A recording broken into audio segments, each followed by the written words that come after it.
ahead.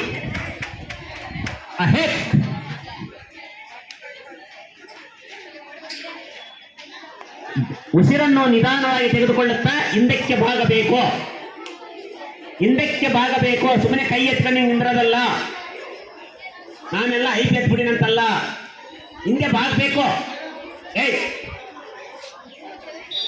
ಎರಡನೇದು, ಉಸಿರನ್ನು ಬಿಡುತ್ತಾ ನಿಮ್ಮ ಎರಡು ಕೈಗಳು ಪಾದದ ಪಕ್ಕದಲ್ಲಿ ಜೋಡಿಸಬೇಕು.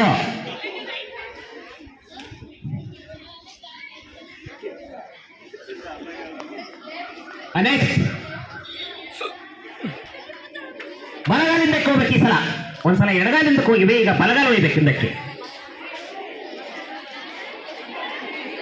ನೆಕ್ಸ್ಟ್, ಎಡಗಾಲು ಬಲಗಾಲಿಗೆ ಜೋಡಿಸಬೇಕು. ಪರ್ವತಾಸನದಲ್ಲಿ ಇರಬೇಕು. ಇದನ್ನ ಪರ್ವತಾಸನ ಅಂತಾರೆ. ಇದನ್ನ ನಿಮ್ಮ ದೇಹ ಪರ್ವತ ತರ ಹೀಗೆ ಬೆಂಡಾಗಿದೆ. ಮಾತಾಡಬಾರ್ದು. ಯೋಗಾಸನ ಮಾಡುವಾಗ ಮಾತನಾಡುವಂತಿಲ್ಲ, ನಗುವಂತಿಲ್ಲ. ಉಸಿರಿನ ಕಡೆಗೆ ಗಮನ ಇರಬೇಕು. ಧ್ಯಾನ ಮಾಡೋದ್ರಿಂದ